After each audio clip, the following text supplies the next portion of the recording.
démons.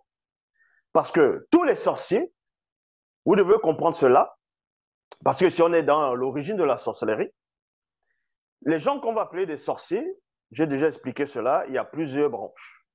Il y a dans la sorcellerie, ils sont là uniquement pour copier le monde, c'est-à-dire le monde des initiés et le grand ordre des choses. Parce que dans le monde, par rapport au milieu des initiés, dans le panthéon des initiés, il y a ce qu'on va appeler les prophètes, il y a ce qu'on peut appeler, on va dire, les apôtres, il y a des prêtres, il y a des docteurs de la loi, ainsi de suite. Donc, ce sont des hommes ce sont des personnes qui étaient prises au milieu des hommes. On les a consacrés, on les a initiés, on les a intronisés. Lors de cette intronisation, quand ces personnes vont sortir de l'intronisation, d'autres vont recevoir la mission comme étant apôtres, donc d'autres l'apostolat comme un apôtre, l'autre mission comme prêtre, l'autre comme on va les choisir, on va les établir. Et dans le monde occulte, c'est la même chose par rapport à l'origine de la sorcellerie. Donc, comment ça se produit? Ça se produit de quelle façon? Vous voyez que les esprits sont là, ils ne veulent pas que je parle, parce que l'enseignement que je donne ouvrira la compréhension, l'intellection à beaucoup de personnes. Il y a des personnes qu'on va choisir. Vous voyez, des personnes qui veulent entrer dans le monde occulte, qui veulent être des sorciers. Bon, chaque personne va être initiée dans une branche des sciences occultes. À la base, toutes ces personnes sont des sorciers quand ils sortent, c'est-à-dire quand elles sont dans l'initiation, dans l'intronisation, deviennent des sorciers. Maintenant, à chaque sorcier, il va aller à la rencontre d'un démon ou bien d'un esprit familier, d'un totem, d'un génie. En fonction de la branche que le sorcier va emprunter, l'autre va rester dans le nom de sorcier. Ou d'autres diront, en fonction des sorciers, sorcier suprême, et ainsi de suite, il va rester dans le domaine de la sorcellerie, c'est-à-dire de sorcier. Tandis qu'un autre sorcier, il va apprendre autre chose avec telle espèce de démon, il va rencontrer son génie, et là-bas, il aura non pas seulement le titre ou le nom de sorcier, mais il aura le titre de magicien. L'autre, c'est un mage, l'autre, un enchanteur, l'autre, un devin, l'autre, un nécromancien, ainsi de suite. Mais à la base, ce sont tous des sorciers. Et en fonction de l'orientation du démon qui vont les initier, le démon qui va habiter en eux, le démon qui va travailler avec tel sorcier, va porter un nom différent. L'exemple, elle est simple. Une femme ou un homme qui devient un sorcier, premièrement, parce qu'il y a les démons. On sait que les démons, c'est de la sorcellerie.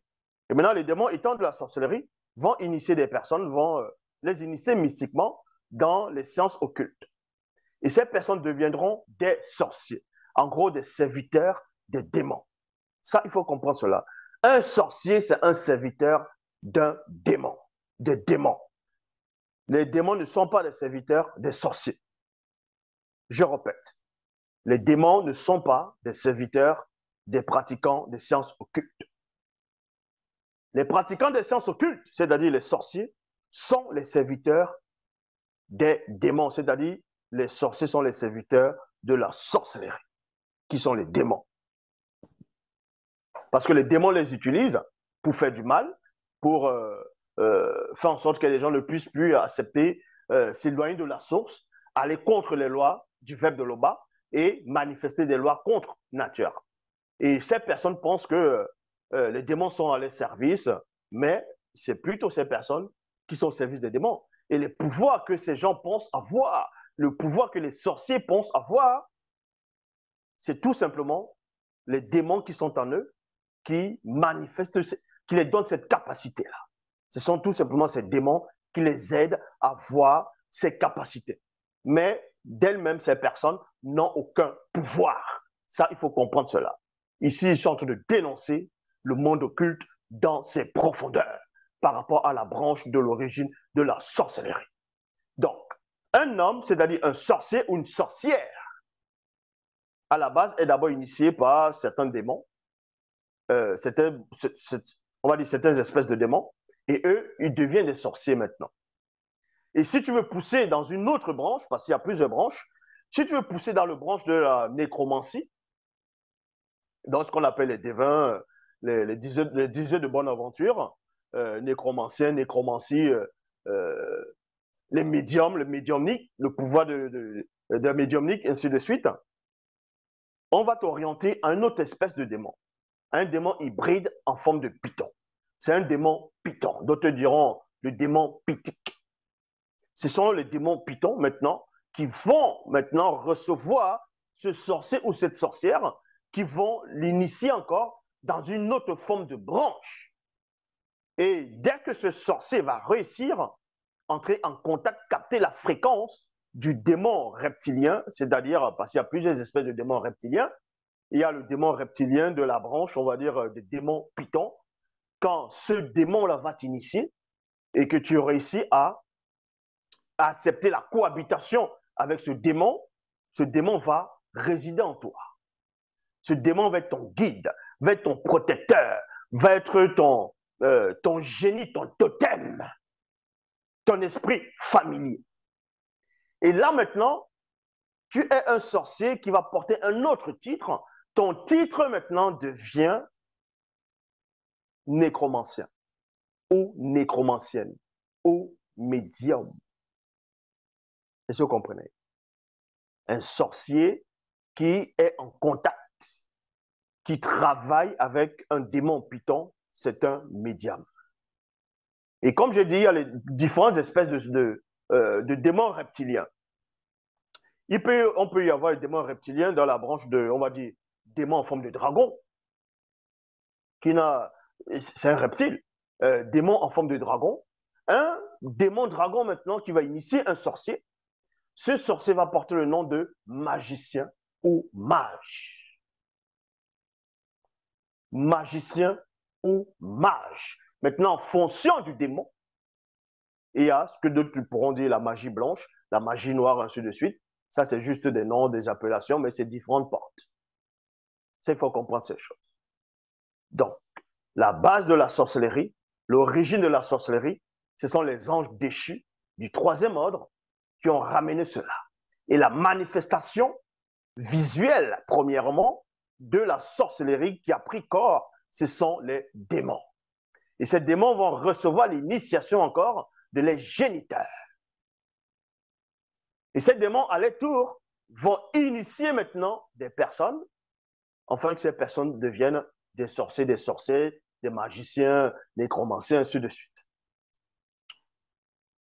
Sans cela, on vous dit ici, les démons sont aussi cette sorcellerie. Les géniteurs, les initiés au mystère caché de la haute sorcellerie dans sciences occultes, c'est ainsi que les démons deviennent cette sorcellerie. Les démons, à leur tour, initiaient plusieurs de ceux du visible.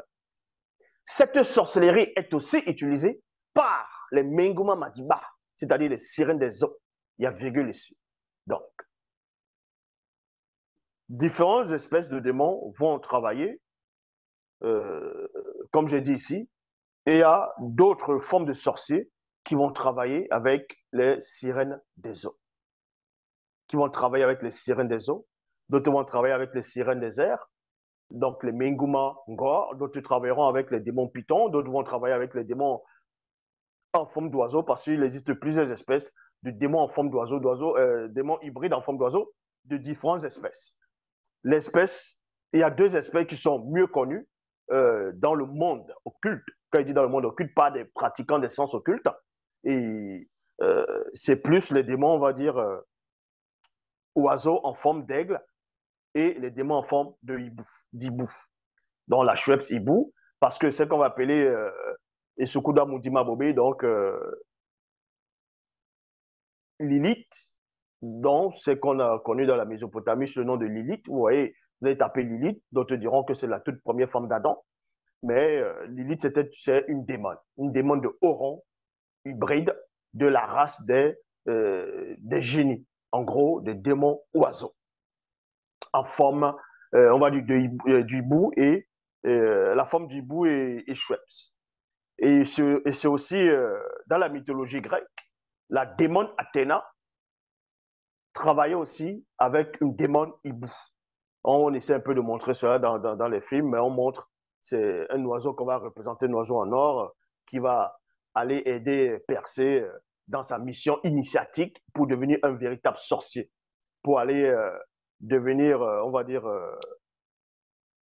aller à la rencontre d'un démon python. Non, oui, d'un démon, on va dire, reptilien sur la personne de Méduse. Mais l'histoire de la Méduse, telle qu'on vous raconte, ce n'est pas réellement ça. Donc, Persée, dans la mythologie grecque, c'était quelqu'un qui était en train d'initier dans la sorcellerie pour devenir un véritable sorcier. Et les sirènes des eaux aussi initient des personnes dans la sorcellerie. Et les sirènes des eaux, quand elles initient des personnes dans la sorcellerie, ces personnes portent aussi d'autres noms. Des noms comme, on va dire, des enchanteurs. Vous voyez, l'enchanteresse, l'enchanteur, voilà. Ces genres de noms pour enchanter des gens, séduire des personnes. Et aussi, vous devez comprendre aussi les djinns. Les djinns dans les dimoutis. C'est ça qu'on vous dit ici.